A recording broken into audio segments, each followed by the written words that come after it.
يا أيها الذين آمنوا اتقوا الله আল্লাহ তাআলা বলেন, হে ঈমানদারেরা, তোমরা আল্লাহ তাআলাকে ভয় করো, হাক্কা তুকাতিহি, ভয় করার মতো ভয় করো, ওয়ালা তামুতুন্না ইল্লা ওয়া আনতুম মুসলিমুন, আর তোমরা মুসলমান না হয়ে মৃত্যুবরণ করিও না। আল্লাহ তাআলা তাকওয়া অর্জনের আদেশ দিয়েছেন ঈমানদারদের। এরপরে আল্লাহ তাআলা বলেন মুসলমান না হয়ে মরো না। তার মানে প্রকৃত মুসলমান হওয়ার জন্য তাকওয়া দরকার। আর আল্লাহ তাআলা মুমিনদেরকে উদ্দেশ্য করে তাকওয়া অর্জনের আদেশও দিয়েছেন। আবার কিছু কিছু জায়গায় মুমিনদেরকে স্পেশাল ভাবে, আলাদা ভাবে না, গোটা মানব জাতিকে উদ্দেশ্য করে তাকওয়া অর্জনের আদেশ দিয়েছেন। এই জন্য মুফাসসিরিনে কেরাম বলেন, তাকওয়া যখন মুমিনদের উদ্দেশ্য করে অর্জনের আদেশ দেওয়া হয় তখন এটার উদ্দেশ্য হয় একরকম। আবার যখন তাকওয়া সমগ্র মানব জাতিকে উদ্দেশ্য করে অর্জনের আদেশ দেওয়া হয় তখন এর দ্বারা উদ্দেশ্য থাকে অন্য কিছু। যেমন তাকওয়া যদি সমগ্র মানব জাতিকে উদ্দেশ্য করে অর্জনের নির্দেশ দেওয়া হয়, এখানে উদ্দেশ্য হলো ঈমান। যেমন আল্লাহ তাআলা পবিত্র কোরআনুল কারীমের অন্যতম প্রসিদ্ধ এক সূরার নাম হলো সূরা নিসা। সূরার নাম কি? সূরা নিসা। আল্লাহ সূরা নিসার শুরুতে বলে, ইয়া আইয়ুহান নাসুত্তাকু রাব্বাকুমুল্লাযী খালাকাকুম মিন নাফসিন ওয়াহিদা। আল্লাহ তাআলা বলেন, ইয়া আইয়ুহান নাস, হে মানব সম্প্রদায়, ইত্তাকু রাব্বাকুম, তোমরা তোমাদের রবকে ভয় করো। আল্লাহ রাব্বুল আলামিন এই জায়গায় মুমিনদেরকে উদ্দেশ্য শুধু করেছেন এমন নয়, বরং সৃষ্টি জগতের সব মানুষকে উদ্দেশ্য করে আল্লাহ তাআলা বলেন, ইত্তাকু রাব্বাকুম, তোমরা তোমাদের রবকে ভয় করো। কারণ এই পৃথিবীতে মানুষ সহ যত সৃষ্টি আছে, মানুষ হোক সে মুশরিক, হোক সে নাস্তিক, হোক সে হিন্দু কিংবা বৌদ্ধ, বলেন তো মানুষ সহ সব সৃষ্টির রব যিনি, তিনি কে? আমাদের সবার রব হলেন আল্লাহ। আল্লাহ রাব্বুল আলামিন এই জন্য সমগ্র মানব জাতিকে উদ্দেশ্য করে বলেন, ইত্তাকু রাব্বাকুম। এইখানে তাকওয়া দ্বারা উদ্দেশ্য ঈমান। কেমন যেন আল্লাহ বলেন, হে মানব সম্প্রদায়, তোমরা তোমাদের রবের উপরে ঈমান আনো। কোন রব? আল্লাহ তাআলা এরপর আর একটু পরিচয় দিয়ে বলেন, আল্লাযী খালাকাকুম মিন নাফসিন ওয়াহিদা, তোমাদের রব হলেন তিনি যিনি তোমাদের সবাইকে একটা প্রাণ থেকে সৃষ্টি করেছে। আল্লাহ তাআলা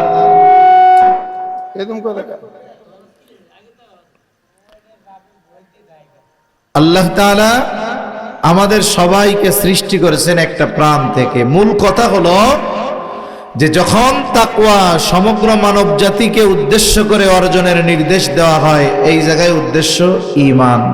এই জায়গায় উদ্দেশ্য কি হয়? এখন আমরা তো আলহামদুলিল্লাহ ঈমান আনছি, আমরা সবাই মুমিন না? আমরা ঈমান আনছি। তা ঈমানদারদেরকে আল্লাহ তাআলা আলাদাভাবে আবার তাকওয়ার আদেশ দিচ্ছে। আল্লাহ তাআলা বলেন, ইয়া আইয়ুহাল্লাযীনা আমানুত্তাকুল্লাহ, হে ঈমানদারেরা, তোমরা আল্লাহ তাআলাকে ভয় করো, হাক্কা তুকাতিহি, ভয় করার মতো ভয় করো। প্রথমত আমাদের জানতে হবে তাকওয়া অর্থ কি। তাকওয়া অর্থ হলো বিরত থাকা। কিসের থেকে? পাপের থেকে। আব্দুল্লাহ ইবনে আব্বাস রাদিয়াল্লাহু তাআলা আনহু বলেন, তাকওয়া হলো আল্লাহ তাআলার আদেশ মান্য করা, নিষেধ থেকে বিরত থাকা, এটা হলো তাকওয়া। আর যেই মুমিন আল্লাহর আদেশ মান্য করে নিষেধ থেকে বেঁচে থাকে সেই মুমিন হলো মুত্তাকি মুমিন। আমাদের দেশে পুলিশ আছে না, পুলিশ তো চিনেন, পুলিশ থানায় গেলে কিছু পুলিশ আছে, যখনই যাবেন দেখবেন সে থানার গেটের মধ্যে দাঁড়ায় আছে, ভিতরেও ঢুকতে পারে না, বসারও সুযোগ নাই।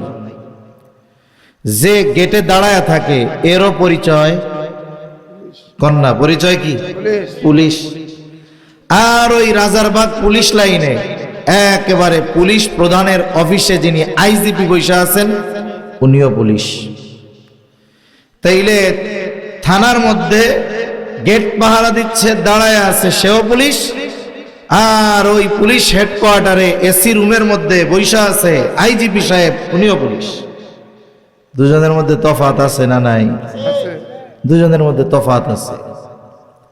সবাই মানুষ, কিন্তু যে ঈমান আনছে আর ঈমান আনে নাই, এই দুই মানুষ এক না। পুলিশ সবাই, কিন্তু ওই থানার সামনে দাঁড়ায় থাকা পুলিশ আর ওই পুলিশ লাইনে হেডকোয়ার্টারে আইজিপি সাহেব যিনি পুলিশ, সেও পুলিশ, এই দুই পুলিশ এক না। আমরা ঈমান আনছি, কিন্তু সব ঈমানদার মুত্তাকি নয়, সব ঈমানদার প্রকৃত মুত্তাকি হতে পারে না। এখন যদি প্রকৃত মুত্তাকি আমরা হতে চাই, কি করা দরকার? আল্লাহ তাআলা বান্দার প্রতি বড় দয়ালু। যদিও ঈমান আনার মাধ্যমে একজন ব্যক্তি তাকওয়ার একেবারে প্রাথমিক স্তরে থাকে, প্রাথমিক স্তরে। যেমন কারো 4-5 বছরের বাচ্চা আছে, এই জায়গায় নুরানি আছে না, নুরানি 4 বছর বা 5 বছরের বাচ্চাটারে নুরানিতে ভর্তি করে দিল। এখন এই বাচ্চার একটা পরিচয় হয়, সে এখন হয় ছাত্র। কি হয়? ছাত্র। পড়ে কোন ক্লাসে? বলে একেবারে নার্সারি না শিশুতে পড়ে। আরেকজন মনে করেন পড়েন ঢাকা বিশ্ববিদ্যালয়ে, এরও পরিচয় ছাত্র। কিন্তু ওই যে নুরানিতে ভর্তি হয়েছে এও ছাত্র আর ও ছাত্র, দুই ছাত্রের অবস্থান যদিও পরিচয় এক। ও পরিচয় দেবে আমি ছাত্র, ও পরিচয় দিবে আমি ছাত্র, কিন্তু অবস্থান এক না। অনুরূপভাবে আমরা তো ঈমান আনার মাধ্যমে তাকওয়ার সর্বনিম্ন স্তরে আছি, কিন্তু আল্লাহ তাআলা যখন ঈমানদারদেরকে তাকওয়া অর্জনের আদেশ দেন, এর দ্বারা উদ্দেশ্য হলো আপার ক্লাসের তাকওয়া অর্জন করা। আর আপার ক্লাসের তাকওয়া কি? বলে আল্লাহর সব আদেশগুলো মানা, সমস্ত নিষেধ থেকে বিরত থাকা।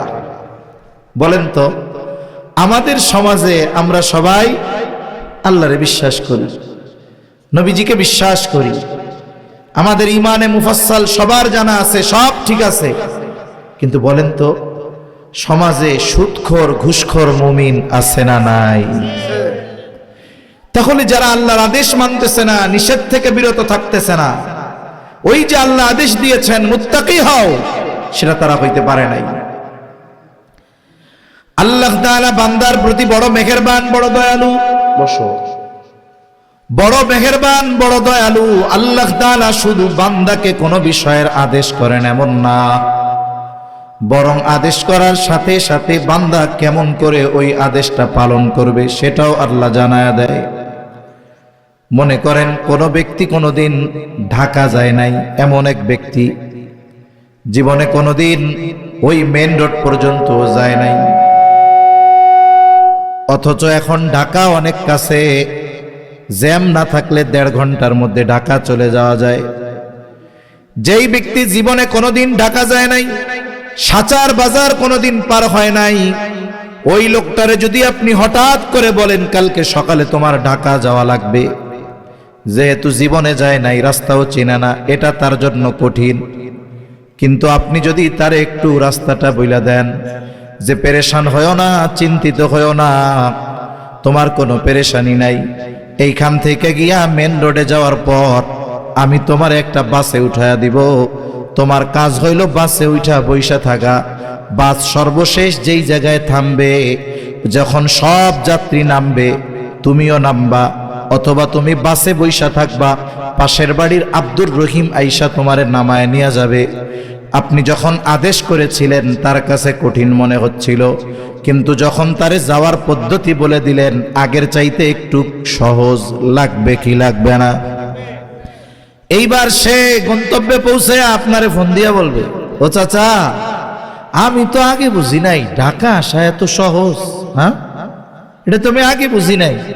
তার মানে যখন আদেশ করা হয় কোনো বিষয়ে কঠিন মনে হয়, কিন্তু যখন তারে রাস্তা বাতলায়া দেওয়া হয় একটু সহজ তার মধ্যে, ওইটা মনে হয় যে না এটা আমি পারবো। তা আল্লাহ বান্দার প্রতি দয়ালু। বান্দাকে আল্লাহ তাআলা শুধু আদেশ কইরা শেষ কইরা দেন না, বরং ওই আদেশটা বান্দা কেমনে বাস্তবায়ন করবে সেই পথ পদ্ধতি সব আমাদের শিখায়া দেন কে? জোরে বলেন না কে? আল্লাহ। আল্লাহ শিখায়া দেয়। আপনাদের কষ্ট হইতেছে না তো? কথা কি বোঝা যায়? আলহামদুলিল্লাহ। শুনেন, আজকে ঈদের দিন মাহফিল, আরবি হিসাবে তো ঈদ একদিন আগে হয়ে গেছে। আমরা আমাকে বাংলা হিসেবে ধরলাম যে আজকে দিনের বেলা ঈদ গেছে, ঈদের দিন মাহফিল হবে, এটা তো অকল্পনীয়।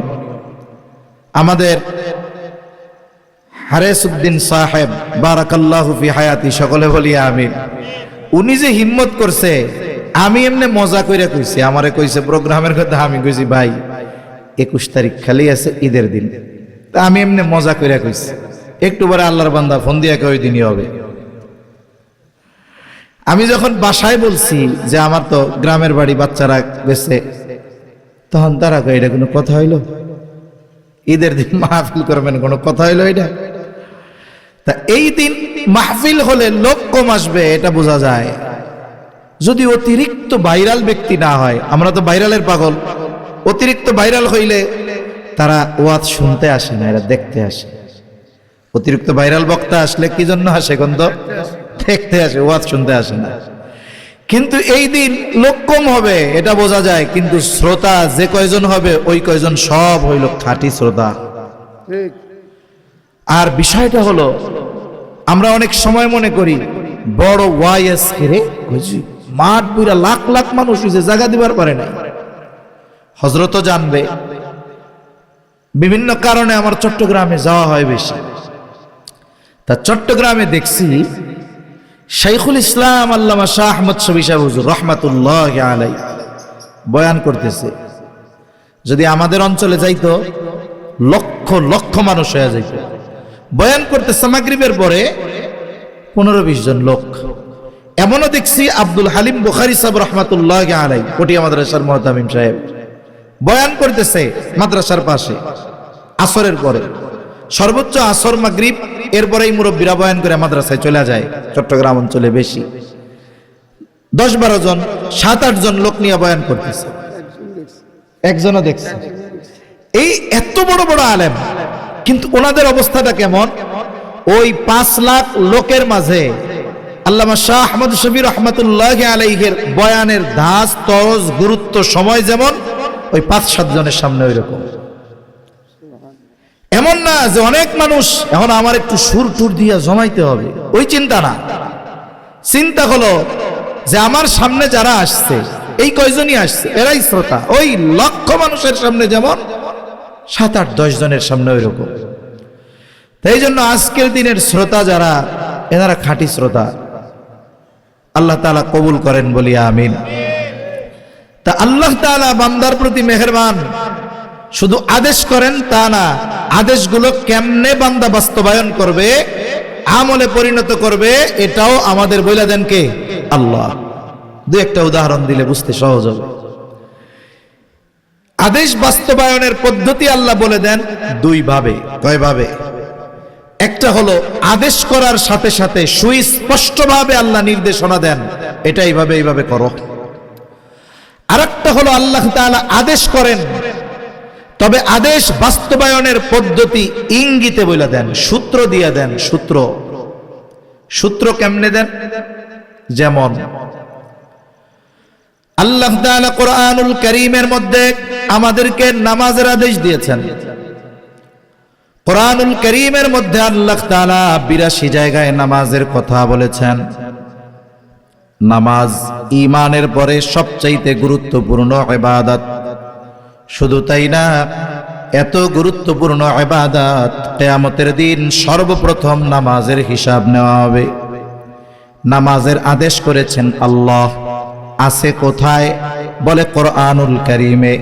তাহলে নামাজের আদেশ করেছেন আল্লাহ, তবে নামাজ কিভাবে পড়ব, কিভাবে রুকু করব, কিভাবে সেজদা দিব, কোন কোন তাসবিহ পড়ব, কোথায় কি করব, এই সব কোনো কিছু আল্লাহ তাআলা কোরআনুল কারীমের মধ্যে বলেন নাই।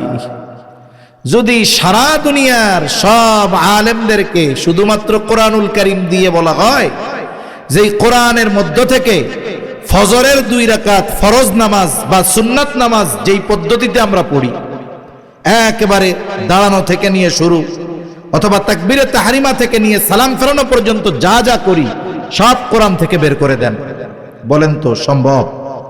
জোরে বলেন, সম্ভব? এখানে আসেন, আমাদের দেশে বিশেষ করে শিক্ষিতদের মধ্যে একটি ফিতনা দ্রুততার সাথে ছড়ায় পড়তেছে। এই ফিতনার নাম হলো আহলে কোরআন ফিতনা। শুনছেন আপনারা? আহলে কোরআন ফিতনা শুনছেন? আহলে কোরআনের কথা। এরা হাদিস অস্বীকার করে, এরা হাদিস অস্বীকার করে, বলে কোরআনই সব, হাদিস টাদিস নাই, এগুলো সব মিথ্যা, নাউজুবিল্লাহ বলেন। এরা যে বাতিল, এরা যে পথভ্রষ্ট, এটা বোঝার জন্য আলেম হওয়া দরকার নেই। বলেন তো, তাওরাত মুসা আলাইহিস সালাম তুর পর্বতে গেছে, 40 দিন থাকছে, একেবারে তক্তার মধ্যে তাওরাত লেখা আল্লাহ দিয়ে দিছে, উনি লেখা তাওরাত নিয়ে উম্মতের মধ্যে চলে আসছে। কোরআন কি আল্লাহ তাআলা আসমান থেকে লেখা এরকম কপি বানাই এরপরে পাঠাইছে? কোরআন কি সরাসরি জিবরাইল আলাইহিস সালাম আমাদের কাছে এসে শোনাইছে? না, কোরআন আল্লাহ নাজিল করেছেন শবে কদরে, লাইলাতুল কদরে, প্রথম আসমানে।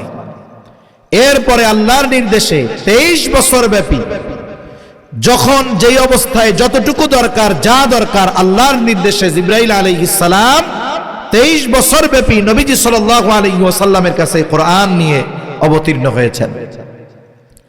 কেউ যদি নবীর কথা হাদিসে অস্বীকার করে, বলে আমি আহলে কোরআন, না না, বরং সে কোরআনকেও অস্বীকার করে, ঠিক কিনা বলে? কারণ এই দুনিয়ার মানুষ কোরআন শুনছে নবীজির জবানে, সাহাবায়ে কেরাম নবীজির কাছ থেকে কোরআন শুনছে, লেখা কপি পায় নাই।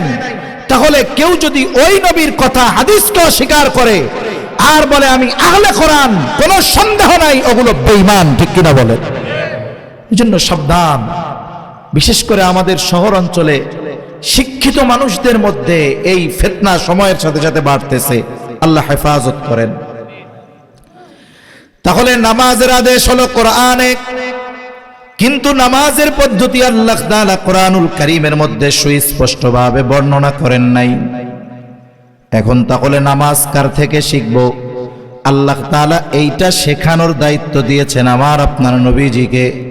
তাই নবীজি সাল্লাল্লাহু আলাইহি ওয়াসাল্লাম বলেন, সল্লু কামা রাআইতুমুনি উসাল্লি। এখন আল্লাহ তো নামাজের আদেশ দিলেন, নামাজ কিভাবে পড়বা? নবীজি বলেন, সল্লু কামা রাআইতুমুনি উসাল্লি, নামাজ পড়ো যেভাবে আমাকে নামাজ পড়তে দেখো।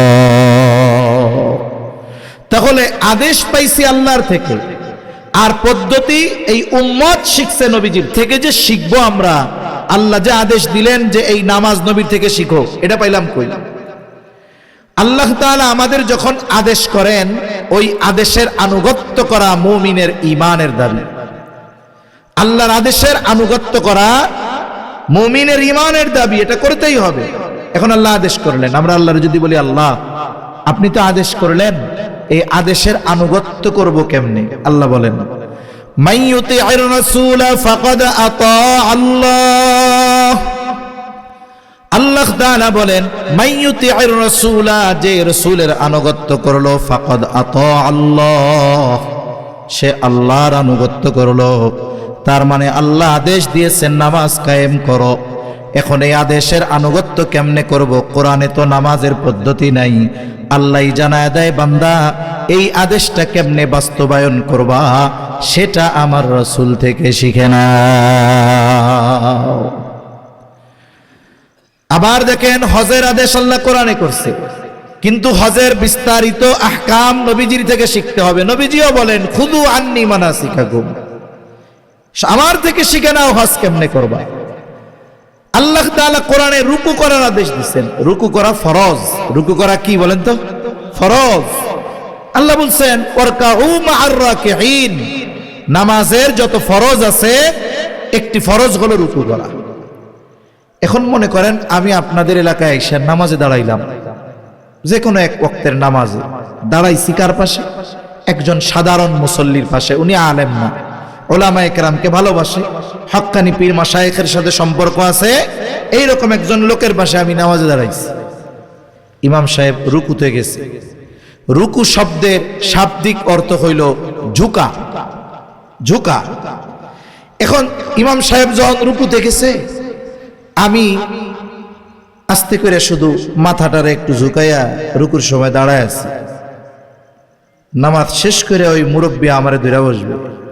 দেখে তো হুজুর হুজুর লাগে, লম্বা জামা গায়ে দিছেন, রুকু কেমনে করে জানেন না? অসুস্থ টসুস্থ নাকি, মাজা ব্যথা?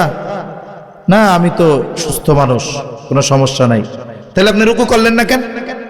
এখন আমি যদি উনারে বলি চাচা কোরআনুল কারীমের মধ্যে আছে রুকু করো, ঝুঁকো, তার মানে আল্লাহ ঝুঁকতে বলছে, কতটুকু ঝুঁকতে হবে তা তো বলে নাই, এজন্য আমার যতটুকু মন চাইছে আমি অতটুকু ঝুঁকছি।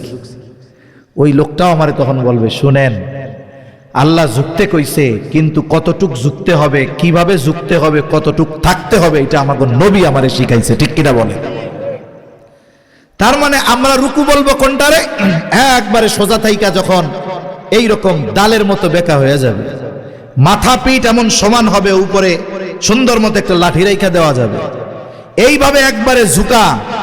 কমপক্ষে আমরা 3 বার তাসবিহ পড়ি, 5 বার পড়ি, 7 বার পড়ি, 11 বার পড়ি, এইভাবে থাকা, এটার নাম রুকু। ওই মাথায় এতটুকু ঝুঁকাইলে ওটার রুকু হয় না। তাহলে বলেন তো, কোরআনের শাব্দিক অর্থ রুকু, অর্থ ঝোঁকা, কিন্তু কতটুকু ঝুঁকলে, কতটুকু থাকলে আল্লাহর আদেশের ওই রুকু হবে, এটা আমাদের শিখতে হবে মুহাম্মাদুর রাসূলুল্লাহ সাল্লাল্লাহু আলাইহি ওয়াসাল্লাম থেকে। তা কথা বলতে গেলে অন্য দিক চলে যাবে, মূল কথা থেকে অনেক দূর চলে যাব। তাহলে বলতেছিলাম যে আল্লাহ যখন আদেশ করেন, ওই আদেশ কেমনে বান্দা বাস্তবায়ন করবে সেটাও কইয়া দেন কে? এর মধ্যে এক পদ্ধতি হলো আল্লাহ ডাইরেক্ট বলেন না, ইনডাইরেক্ট ইশারা দিয়ে দেন। তার মানে যেই আদেশটার বাস্তবায়নের পদ্ধতি কোরআনে সুস্পষ্টভাবে তুমি পাবা না, ওইটা আমার রাসূলের দিকে যাও, ওইটা আমার রাসূল থেকে তোমরা শিখে নাও। তবে তাকওয়ার আদেশ করার পর আল্লাহ সুবহানাহু ওয়া তাআলা কোনো ইঙ্গিত করেন নাই। আল্লাহ রাব্বুল আলামিন তাকওয়া অর্জনের পদ্ধতিগুলো সুস্পষ্টভাবে কোরআনুল কারীমের মধ্যে বর্ণনা করে দিয়েছেন। এখন কয়েকটা বিষয় আমরা জানব, যেই বিষয়গুলোর দ্বারা তাকওয়া অর্জন হবে, আমরা মুত্তাকি হতে পারবো, আমাদের দুনিয়া আখিরাতের জীবন সুন্দর হবে। আমরা শুধু শুনবো না, বাস্তবায়ন করবো তো ইনশাআল্লাহ। তাহলে আসেন জানি 1 নম্বরে তাকওয়া অর্জনের পদ্ধতি কি। এই যে রোজার মাস গেল, রোজা হলো তাকওয়া অর্জনের অন্যতম এক মাধ্যম। এই জন্য আল্লাহ তাআলা কোরআনুল কারীমে রোজার মূল উদ্দেশ্য তাকওয়া, এই কথা জানাইছেন। আল্লাহ কি কয়? ইয়া আইয়ুহাল্লাযীনা আমানু কুতিবা আলাইকুমুস সিয়াম কামা কুতিবা আলাল্লাযীনা মিন ক্বাবলিকুম লাআল্লাকুম তাত্তাকুন। আল্লাহ তাআলা বলেন, হে ঈমানদারেরা, তোমাদের উপরে রোজা ফরজ করা হয়েছে যেমনি ভাবে তোমাদের পূর্ববর্তীদের উপরেও ফরজ করা হয়েছিল। কেন ফরজ করা হয়েছে? আল্লাহ তাআলা বলেন লাআল্লাকুম তাত্তাকুন, যাতে করে তোমরা মুত্তাকি হতে পারো। মুফাসসিরিনে কেরাম বুজুর্গানে দ্বীন বলেন, প্রকৃতপক্ষে কোনো ব্যক্তি যদি রোজার হক যথাযথভাবে আদায় করে রোজা রাখতে পারে, অবশ্যই সে মুত্তাকি হয়ে যাবে। তাকওয়া অর্জনের ক্ষেত্রে যত বাধা আছে, এর মধ্যে বড় বাধা হলো 2টা। কয়টা? জোরে গণ। আমরা সবাই চাই আল্লাহর আদেশ মানব, আল্লাহ তাআলার নিষেধ থেকে বেঁচে থাকবো, এর মাধ্যমে আমরা নিজেদেরকে মুত্তাকি বানাবো। তবে এই মুত্তাকি হওয়ার ক্ষেত্রে, তাকওয়া অর্জনের ক্ষেত্রে সবচাইতে বড় বাধা যেগুলো, তার মধ্যে বড় বাধা দুইটা। একটা হলো শয়তান, আর একটা হলো নফস। রোজার মাধ্যমে তাকওয়া অর্জন কেন হয়, তাকওয়া অর্জন করা কেন সহজ হয়? কারণ যখনই রমজান মাস আসে, হাদিসের মধ্যে আসছে নবীজি সাল্লাল্লাহু আলাইহি ওয়াসাল্লাম জানায় দেন, আল্লাহ তাআলা শয়তানকে শিকলে বেঁধে ফেলে। ওয়াসুলসিলাতিশ শায়াতিন, শয়তানরে শৃঙ্খলাবদ্ধ করা হয়। তাহলে একটারে বাইন্ধা ফেলে রমজান মাসে, আরেকটা হলো এই নফসে আম্মারা।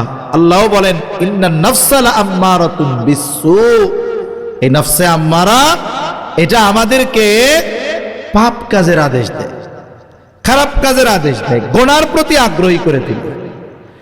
তা মানুষের নফস সচল থাকে কখন? মানুষের নফস পাপাচারে আদেশ করে কখন? বলে মানুষের যখন দৈহিক শক্তি থাকে।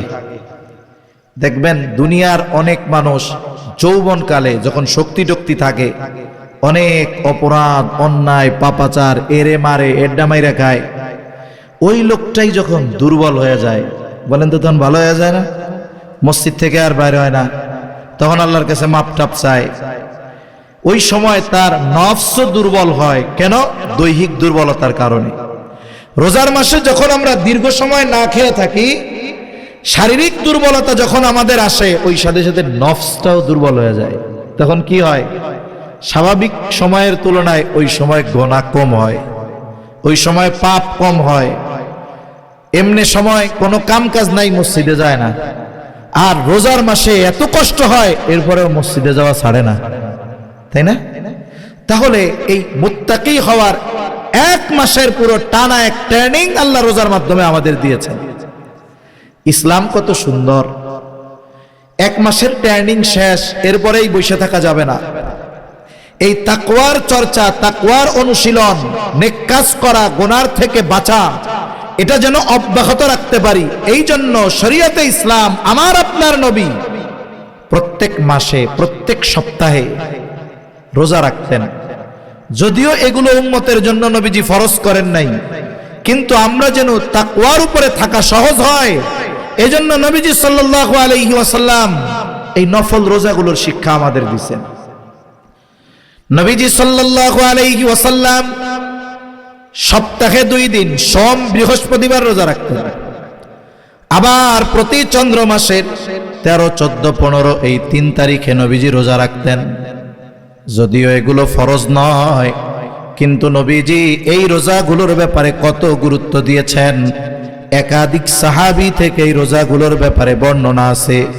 আবু হুরায়রা রাদিয়াল্লাহু তাআলা আনহু থেকেও এরকম বর্ণনা আছে যে নবীজি সাল্লাল্লাহু আলাইহি ওয়াসাল্লাম আমাকে প্রত্যেক মাসের ওই 3 দিন রোজা রাখার ব্যাপারে ওসিয়ত করেছে। যখন নবীজি ওসিয়ত করছে, এটা তার মানে কত গুরুত্বপূর্ণ। যদিও ফরজ নয়, কিন্তু গুরুত্বপূর্ণ ইবাদত। করলে লাভটা কি? কোন মানুষ যদি সপ্তাহে 2 দিন আর মাসে 3 দিন রোজা রাখে, স্বাভাবিকভাবে কোন মাসে তার রোজা হতে পারে 11টা, কোন মাসে হবে 13টা। একটা মানুষ যদি মাসের প্রায় অর্ধেক রোজা রাখে, ওর নফস মোটামুটি ওর নিয়ন্ত্রণে চলে আসবে, ওর জন্য তাকওয়া অর্জন করা সহজ হবে। তাই তাকওয়া অর্জনের অন্যতম মাধ্যম হলো এই রোজা। আমরা যদি নফল সিয়ামে, নফল রোজায় অভ্যস্ত হতে পারি, দেখবেন আল্লাহর আদেশ মানা, গুনাহ থেকে বাঁচা আমাদের জন্য আল্লাহ সহজ করে দিবে ইনশাআল্লাহ। সাথে সাথে আরেকটা আমলের কথাও বলি। এই যে শাওয়াল মাস, অনেকে আমরা আছি শুধু এই রমজান মাসেই রোজা রাখি, আর রাখি না। কিন্তু নবীজি সাল্লাল্লাহু আলাইহি ওয়াসাল্লাম এই শাওয়াল মাসে 6 রোজার ব্যাপারেও গুরুত্ব দিয়েছেন।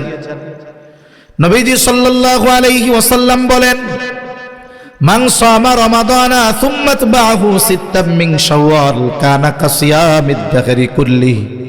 নবীজি বলেন, যেই ব্যক্তি রমজানে রোজা রাখলো, শাওয়ালে 6 রোজা রাখলো, নবীজি বলেন সে কেমন যেন গোটা বছর রোজা রাখলো।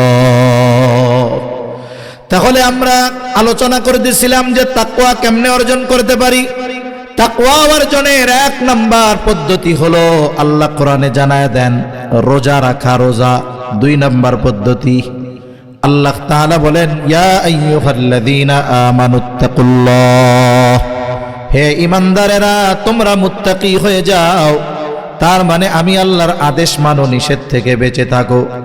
আমরা যদি জিজ্ঞাসা করি আল্লাহ কেমন করে মুত্তাকি হব, আল্লাহ তাআলা বলেন ওয়াকুনু মা'আস সাদিকিন। আল্লাহ তাআলা বলেন বান্দা তুমি সত্যবাদীদের সঙ্গী হয়ে যাও। আল্লাহ তাআলা আবেদিন বলেন নাই, আল্লাহ তাআলা যাকিরিন বলেন নাই, আল্লাহ তাআলা শাকিরিন বলেন নাই। আল্লাহ তাআলা কেন সাদিকিন বললেন? বুজুর্গানে দিন বলেন সাদিক তথা সত্যবাদিতা এমন একটা গুণ যেই গুণের মধ্যে বাকি সব ভালো গুণগুলো পাওয়া যায়। যে ব্যক্তি প্রকৃতপক্ষে সাদিক সত্যবাদী, তার মধ্যে আবদিয়াতের গুণ থাকে, তার মধ্যে শুকরের গুণ থাকে, তার মধ্যে সবরের গুণ থাকে। তার মানে সব ভালো গুণ অর্জন করে ওই ব্যক্তিকে সাদিক হতে হয়। আমাদের দেশে তো অনেকের নাম আছে সাদিক মিয়া, কিন্তু জীবনে সত্য কথা কয় না। আছে না এরকম অনেক মানুষ, নাম সাদেক কিন্তু জীবনে সত্য কথা কয় না, এমন বহুত লোক আছে। তা প্রকৃত সাদেক যে, তার মধ্যে ওই ভালো গুণ থাকে। সে আবেদ হয়, সে যাকের হয়, সে শাকের হয়, সব কাজ তার মধ্যে, সব গুণ তার মধ্যে থাকে। এজন্য আল্লাহ এমন একটা পরিচয় দিছে, বলে যেই পরিচয়ের মধ্যে সব ভালো পরিচয়গুলো পাওয়া যায়। সাথে সাথে এই জায়গায় সোহবতের কেমন প্রভাব, এটার শিক্ষাও আল্লাহ দিয়েছে। কারণ কিছু বিষয় আছে শক্তি দিয়ে অর্জন করা যায় না, ক্ষমতা দিয়ে অর্জন করা যায় না। এই তাকওয়া এমন এক জিনিস, মানুষের গুণ এমন এক জিনিস, এটা ক্ষমতা দিয়ে অর্জন করা যায় না, এটা তার সংস্পর্শে থাকার মাধ্যমে অর্জিত হয়। মানুষ যদি ভালো মানুষের সঙ্গে অবস্থান নেয়, ওই ভালো গুণ তার মধ্যে আসে। আবার যদি খারাপ মানুষের সঙ্গ নেয়, ওই খারাপ মানুষের গুণ না চাইলেও তার মধ্যে চলে আসে। অনেক সময় এমন হয় না, বিশেষ করে শীতের দিন মনে করেন একজন মুরব্বী সুন্দর মতো ফজরের নামাজ পড়া একটু হাঁটাহাঁটি কইরা চাদর টাদর মুড়াইয়া চার দোকানে গেছে। আমাদের গ্রাম অঞ্চলে কিছু কিছু দোকান আছে এরকম, ওই দোকানদার দোকানটা খোলেই ফজরের নামাজের মুসল্লিদের জন্য। একটু হাঁটাহাঁটি করে টইরা আইসা এরপরে একটু চাটা খাইয়া বাড়ি আইসা এরপরে কোরআন তিলাওয়াত করে বা অন্যান্য কাজ করে। একজন ওই রকম মুরব্বী একজন গেছে, চার দোকানে গিয়া বসছে, খুব নেককার মানুষ। এখন পাশে আর একজন বসছে। আমরা তো চা বিস্কুট টিস্কুট দিয়া খাই, কিন্তু সমাজে কিছু মানুষ আছে সিগারেট দিয়ে চা খায়, আছে না এরকম? টানও দেয়, চুমু করে। সমস্যা হলো উনি তো বসছে পাশে, আর ওই পাশের জন সিগারেট খাইতেছে আর চা খাইতেছে।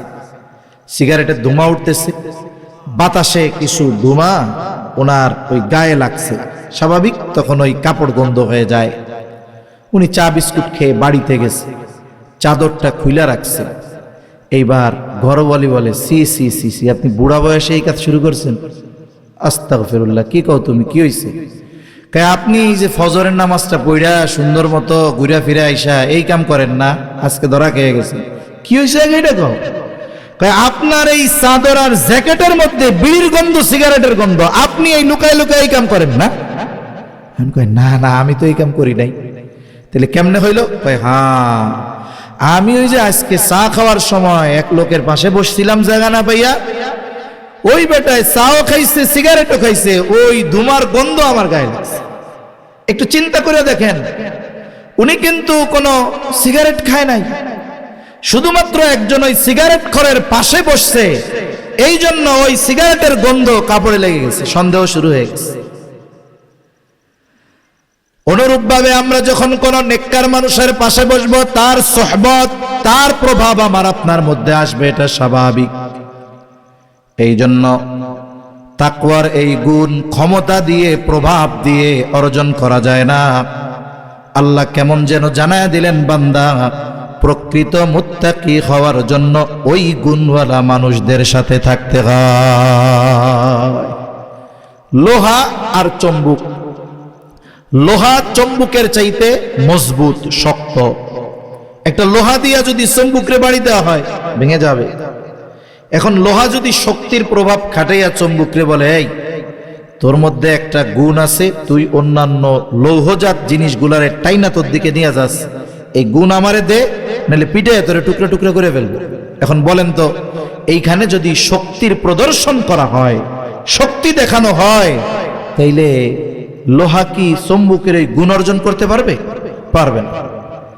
কিন্তু এইটা না কইরা একটা চম্বুকের টুকরার সাথে যদি একটা লোহার টুকরা একটা মাস লাগাইয়া রাখা হয়, এক মাস পর ওই লোহাকে যখন চম্বুক থেকে আলাদা করা হবে, এইবার ওই লোহাটারে যদি অন্য কোনো লোহার দিকে ধরা হয়, ওটাই নিয়ে আসবে। লোহার মধ্যে আকর্ষণ করার সিফত ছিল না, গুণ ছিল না। অর্জিত কেমনে হইল? বলে ক্ষমতা শক্তির কারণে নয়, বরং ওই চম্বুকের সোহবতে থাকার কারণে চম্বুকের ওই গুণটা লোহার মধ্যে চলে আসছে।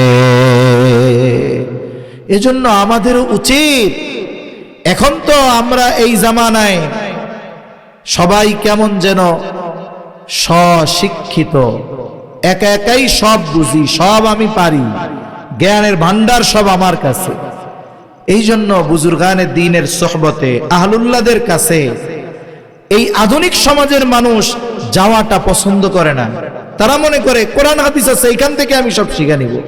আরে ভাই, কিন্তু কোরআন হাদিসের ওই মূল বিষয়টা যদি বের করতে হয়, দুধ তো সামনে আছে, কিন্তু এই দুধ থেকে ঘি বের করা, মাখন বের করা, এটা তো আমার আপনার দ্বারা সম্ভব নয়। দুধ তো সামনে আছে।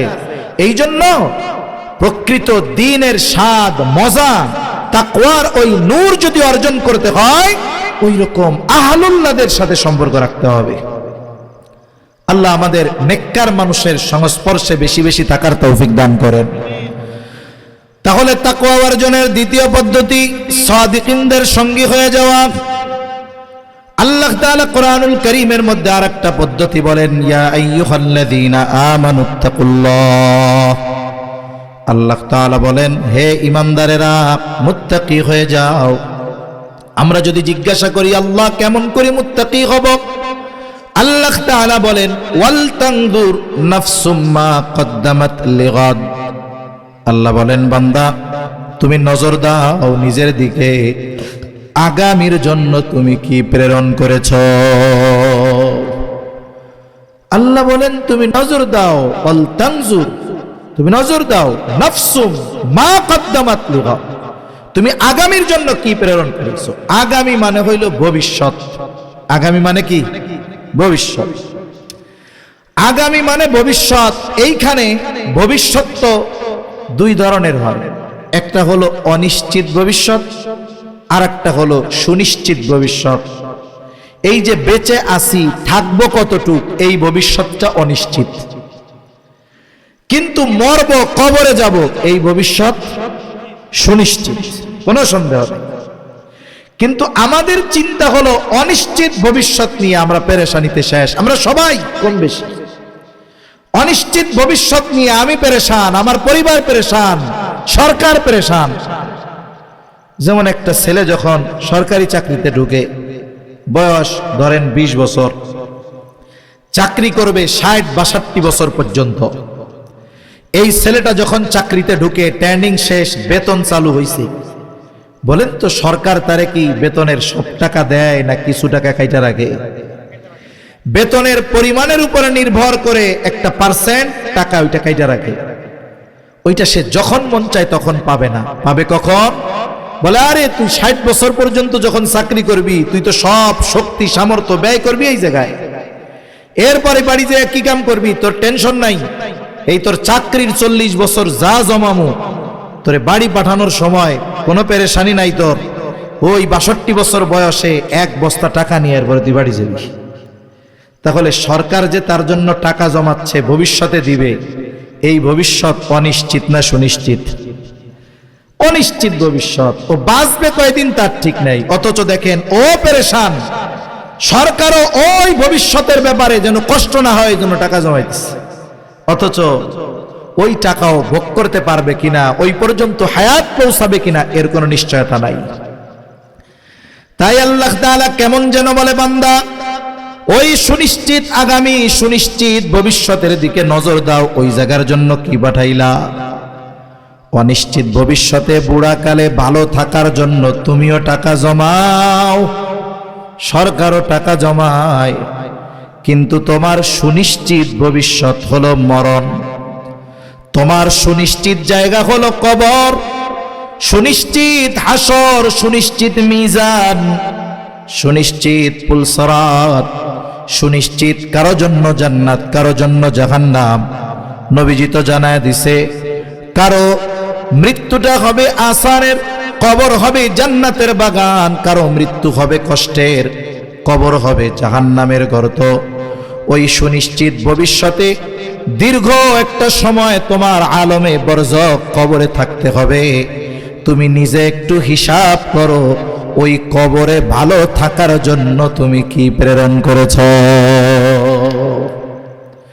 পুলসরাত জানি বিজলির আকারে পাড়ি দিতে পারো, এই জন্য কি পাঠাইছো একটু হিসাব করো।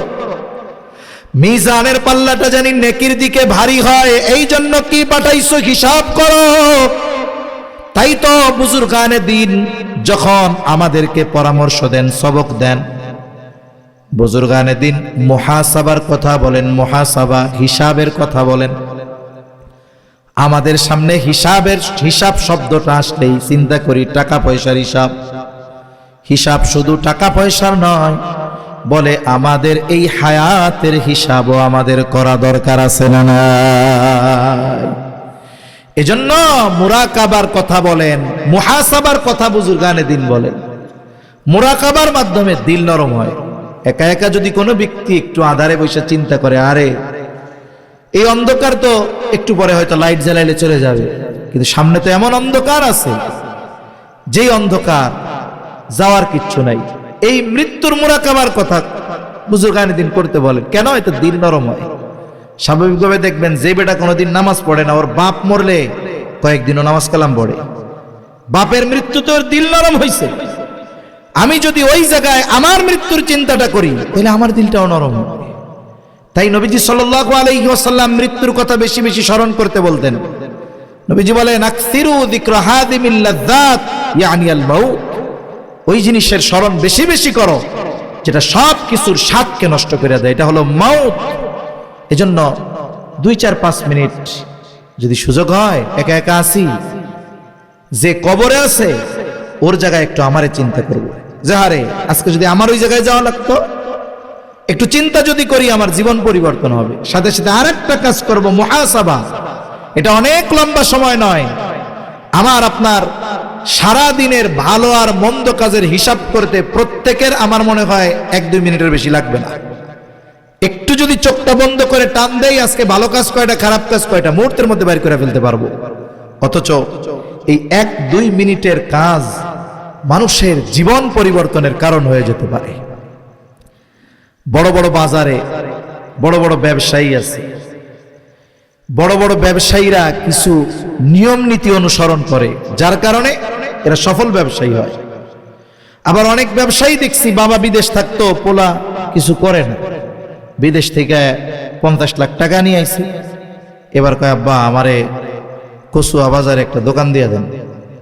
হ্যাঁ, একবারে সুন্দর মতো এক চান্সে 25 লাখ খরচ করে দোকান দিয়ে দিচ্ছে। ব্যবসার অভিজ্ঞতা আছে? কিচ্ছু নাই। 1 বছরের মাথায় দোকানের তাক আছে, কিন্তু মাল জিনিস কিচ্ছু নেই। কিন্তু অনেক ব্যবসায়ীর কথা আমার জানা আছে, আমি দেখার সৌভাগ্য হয়েছে এমন ব্যবসায়ী। আগে চাউলের বস্তাগুলো 50 কেজির পাওয়া যাইতো সালার বস্তায়। আমি দেখছি ওই লোকে, আমার দেখার তৌফিক হয়েছে। ওই সালার বস্তার উপরে উনি বসতো, পাশে কয়টা চানাচুরের প্যাকেট এই নিয়ে বসত। লোকটা দুনিয়া থেকে চলে গেছে। যাওয়ার সময় গ্রাম অঞ্চলে, প্রত্যন্ত অঞ্চলে, বাজারে না, গ্রামের মধ্যে একটা দোকান। হিসাবি লোক হওয়ার কারণে এক সময় কোটি কোটি টাকার সম্পদ ওই ব্যবসা দিয়ে তার হয়েছে। ওনার কথায় আমার পুঁজি ছিল 100 টাকা। কিন্তু হিসাবই ব্যবসায়ী, হিসাবই ব্যবসায়ী। বাজারে বড় বড় দোকানদারেরা, বাজার বা মার্কেট বন্ধ হবে 9টায়, উনি দোকান বন্ধ করে দিছে 8টায়। এখন 1 ঘন্টা মার্কেট বন্ধ হইতে বাকি, দোকানের মধ্যে উনি কি করে? বলে সারাদিনের হিসাব করে। সফল ব্যবসায়ী কয়েকটা হিসাব করে। 1 নাম্বার হিসাব করে, আজকে আমার নগদ বাকি মিলে বেচা কেনা কত? নগদ 70,000, বাকি 30,000। তাইলে আজকের মোট বেচা কেনা বাকি আর নগদ সহ কত? 1 লাখ। যে যেই ব্যবসা করে তার একটা হিসাব থাকে যে আমার 100 টাকায় কয় টাকা লাভ, 1 লাখ টাকায় কয় টাকা লাভ। যে যে ব্যবসা করে তার হিসাব থাকে। ওনার হিসাব হইল আমার 1 লাখ টাকা যদি বিক্রি হয় লাভ হবে 20,000। কয় হাজার? 20,000। এখন বলেন তো, আজকে তো তার বেচা কেনা বাকি নগদ দিয়ে 1 লাখ, লাভ তো 20,000, কিন্তু আজকে কি লাভের টাকা আছে? সাথে আরো মূলধন থেকে 10,000 গেছে, তাই না? এখন উনি যদি ক্যাশের মধ্যে নগদ 70,000 দেয়, ওরে বাবা এত বেচা কেনা হয়েছে, চল বাড়ি জায়গা। এইরকম যদি 6 মাস করতো, 6 মাস পরে দোকানে তাক থাকতো, মাল থাকতো না। দোকানদার বলতে সাইবার তার কর্মচারীদেরকে, আজকের লাভ তো মানুষের কাছে গেছে, মূলধন থেকেও 10,000 গেছে, আগামীকাল থেকে আমার বাকি দিয়া 1 লাখ বেচা লাগবে না। আমি যদি 50,000 নগদ বিক্রি করি আমার লাভ থাকবে 15,000। আমি যদি নগদ 25,000 বিক্রি করি আমার লাভ থাকবে 7,500। আগামীকাল থেকে আমার আব্বাও যদি বাকি চাই দিবি না, নগদ যা হয় হবে। এই যে দেখেন এতটুকু হিসাব, আগামী দিন তার কর্মপন্থা কি হবে, ব্যবসার পদ্ধতি কি হবে, এই পথ তার জন্য ওপেন হয়ে গেল। আর যদি 70,000 দিকে হিসাব না করে চলে যাইতো, এক সময় দেখা যাইতো কিরে মালও নাই টাকাও নাই, সব তো মানুষের কাছে। মানুষের জীবনটা এরকম। আমার আপনার 2-3 মিনিটের হিসাব আমার আগামীকালকের কি পরিকল্পনা, কিভাবে চলতে হবে, এই পথ আমারে বাতলায় দিবে। এজন্য বুজুর্গানে দিন মুহাসাবার কথা বলে। আমরা তো মুরব্বীদের কথা, আকাবিরদের কথা বললে আধুনিক সমাজের মানুষরা আমাদেরকে তিরস্কার করে, কয় মুরব্বী পাইছে মুরব্বী, আকাবির আকাবির। আখা, এই মানুষগুলো কোন পর্যায়ের মেহনত করে এই শিক্ষাগুলো আমাদের দিচ্ছেন। তাই তো দেখা গেছে ওনাদের মেহনতকালীন সময়ের মানুষগুলো অনেক আলেম ছিল না, শিক্ষিত ছিল না, আদবওয়ালা ছিল, ভদ্র ছিল, ঠিক কিনা বলেন? আর এখন অনেক জানে, জ্ঞানের অভাব নাই, কিন্তু আফসোস আদব আখলাক সমাজ থেকে উঠে গেছে বললেই চলে। তাই এতটুকু হিরতনের কারণ হতে পারে। কেন? যারা মনোবিজ্ঞানী এরা কি বলে? এরা বলে মানুষ যখন বিছানায় যায়, বিছানায় আপনি আমি শুইলাম একা একা, এই সময়টাতে সে যেই চিন্তা করে গোটা রাত ব্যাপী এই চিন্তার প্রভাব তার মধ্যে প্রভাব বিস্তার করে। এই জন্য যখন কেউ বিছানায় শুইয়া মোবাইল টিপে, এই প্রভাব তার মধ্যে যায়।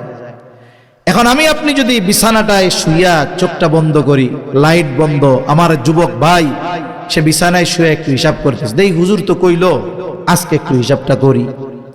হয়তো সে চোখ বন্ধ করে হিসাব করতেছে, আজকে ভালো কাজ কি কি করছি, আজকে মন্দ কাজ কি কি করছি। হিসাবে দেখা গেল আজকে গোনা বেশি, তার সওয়াব কম। এই চিন্তার যেই প্রভাব এটা তার মধ্যে আসবে, অটোমেটিক তার মধ্যে এই চিন্তা আসবে, আরে কত মানুষ তো রাতের বেলা মারা যায়, আজকের রাত যদি আমার জীবনের শেষ রাত হয়ে যায়, আর যদি বিগত হায়াতের হিসাবটাও এমন হয় যে সওয়াব কম পাপ বেশি, তাইলে তো আখেরাতে আমার মিজানের পাল্লা গোনারটা হবে ভারী, নেকেরটা হবে হালকা, তাহলে তো আমার ঠিকানা জাহান্নাম। এই যে চিন্তা মানুষের গতিপথ পাল্টায় দেয়। হয়তো ও তখন একাকী নীরবে নিভৃতে আল্লাহর কাছে বলবে, আল্লাহ আমার গুনাহগুলো মাফ করে দেন, আমি আর গুনাহ করব না। মানুষে দেখাইয়া করে নাই, কিন্তু এই যে আল্লাহর কাছে ক্ষমা চাইছে, মাফ চাইছে, তাওবা করছে, এই তাওবাটা একেবারে হৃদয় থেকে আসছে। আশা করা যায় ওই তাওবা যদি ওই রকম হয়, বান্দার হক ছাড়া বাকি সব গুনাহ আল্লাহ মুহূর্তের মধ্যে মাফ করে দিবে। আচ্ছা, হতে পারে না যে ওই রাতটাই ওই জীবনের ওই যুবকের বা ওই ব্যক্তির শেষ রাত? হইতে পারে কি পারে না? এখন তো জান্নাতি হয়ে যাবে, কারণ ওই তাওবার মাধ্যমে অতটুকু হিসাবের কারণে তাওবা করছে, গুনাহ সব মাফ। কারণ মানুষের জীবন পরিবর্তনের জন্য অনেক বড় কিছু লাগে না। ছোট্ট একটা কাজ, ছোট্ট একটা কথা, ছোট্ট একটা চিন্তা, এটা মানুষের জীবনের পথ ঘুরায় দিতে পারে। হাদিসের মধ্যে ঘটনা আছে না, জালেম কিফিলের ঘটনা। হায় রে, নবীজি বারবার সাহাবায়ে কেরামকে এই জালেম কিফিলের ঘটনা বলছে। নবীজি বলেন, এই লোক এমন কোন পাপ নাই যেটা সে করে না। এখন তার পাপ তো সব ধরনের পাপ করে, পাপগুলোর মধ্যে একটা পাপ, সে সুদী কারবারি করে। এক মহিলা বিধবা, অভাবী, সে অভাবে পড়া খুবই প্রয়োজনে কিফিলের কাছে কিছু টাকা ধার নিতে আসছে। যেগুলা সুদী কারবারি করে এরা জীবনে মানুষে টাকা ধার দেবে না। সামনে যদি মানুষ দাপাইয়াও মইরা যায়, ও তার 100 টাকা দিয়ে সহযোগিতা করবে না। কিন্তু পেছন দিয়া যদি কেউ এসে কয় 10,000 টাকা দেয়, সুদে দিব না, দেখবেন কোমরের গোছা থেকে মোটা টাকার বান্ডিল বের করে ওরে দিয়ে দেবে। আছে না দেশে সুদ করে এরকম? জালেম কিফিলের কাছে মহিলা আসছে, এসে বলে, কিফিল আমারে কিছু টাকা কর্জ দাও। কিফিল বলে, আমি কর্জ দিব না, তুমি সুদের উপরে নিতে পারো। মহিলা বলে, কিফিল যদি সুদ দেওয়ার মতো সামর্থ্য আমার থাকতো তাইলে কি আমি তোমার কাছে আসতাম নাকি?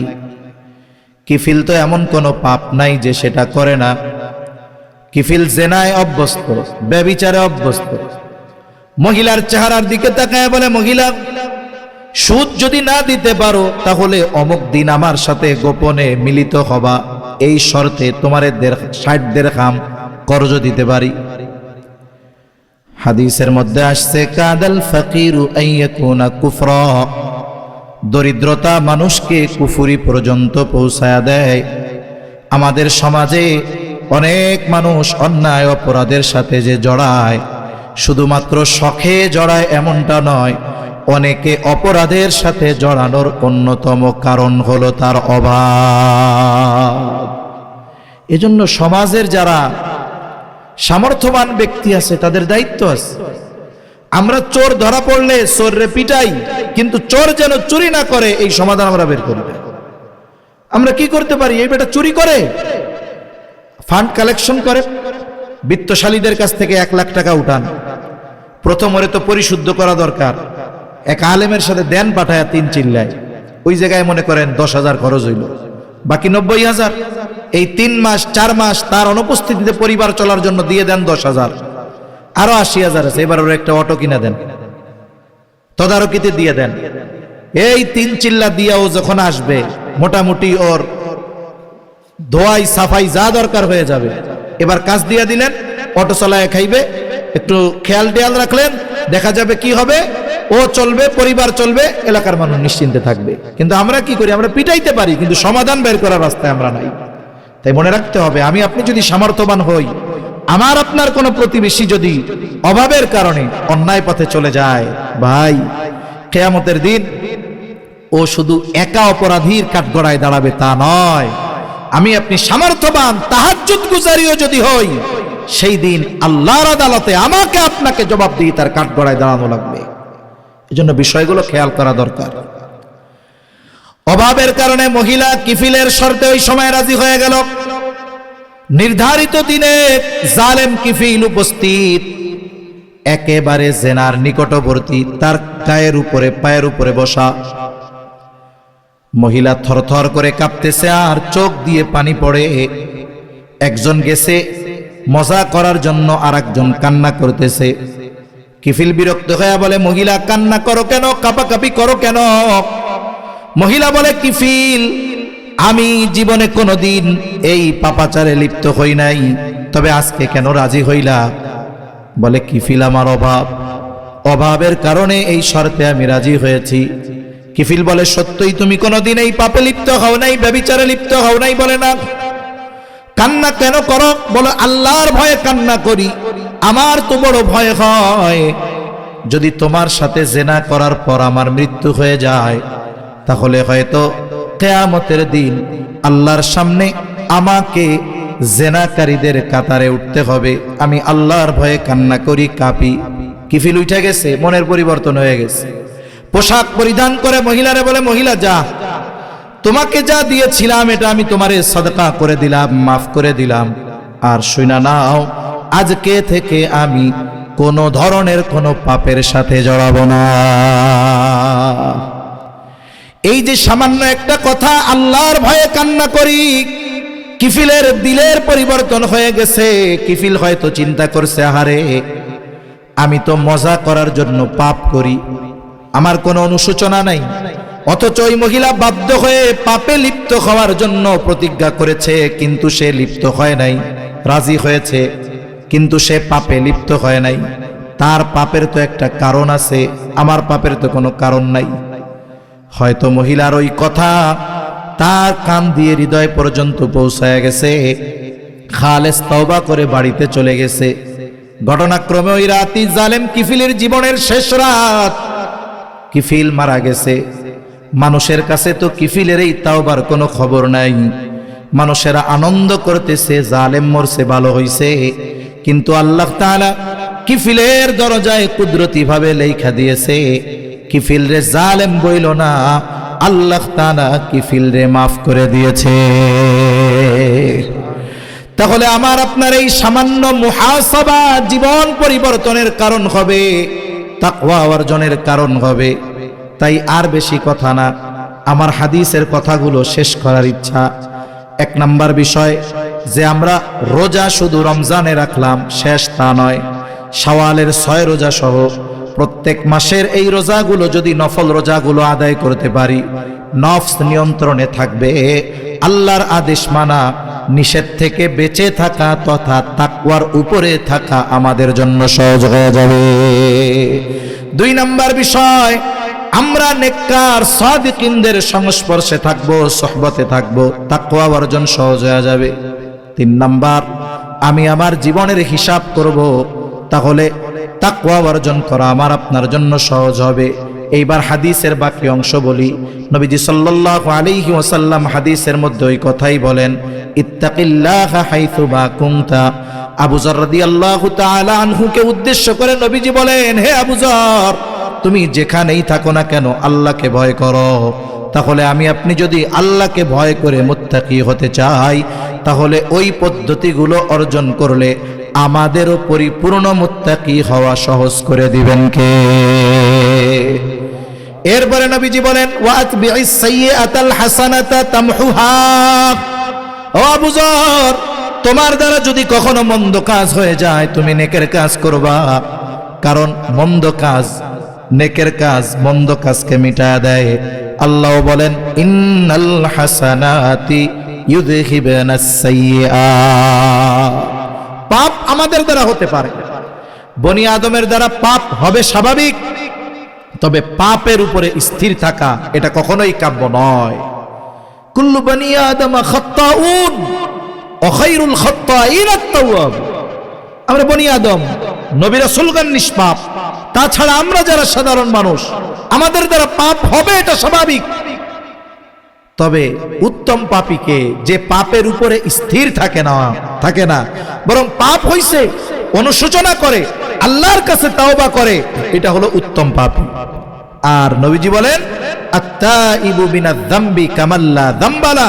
গুনাহ হইছে তো আমি অনুশোচনায় লিপ্ত হলাম, আমি আল্লাহর কাছে ক্ষমা চাইলাম, অতীতের পাপের জন্য লজ্জিত হইলাম, ভবিষ্যতে না করার ব্যাপারে দৃঢ় প্রতিজ্ঞাবদ্ধ হইলাম। বলে আল্লাহ তাআলা কেমন ভাবে মাফ করে দেয়?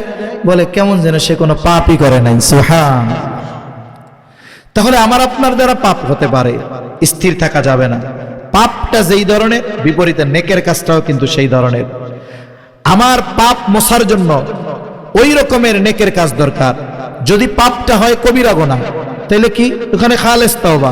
পাপটা যদি হয় বান্দার হক নষ্ট করা, তাহলে আমি আস্তাগফিরুল্লাহ বললে কাজ হবে? পাপটা যদি হয় বান্দার হক নষ্ট করা, তাহলে বান্দার হক আদায় করতে হবে।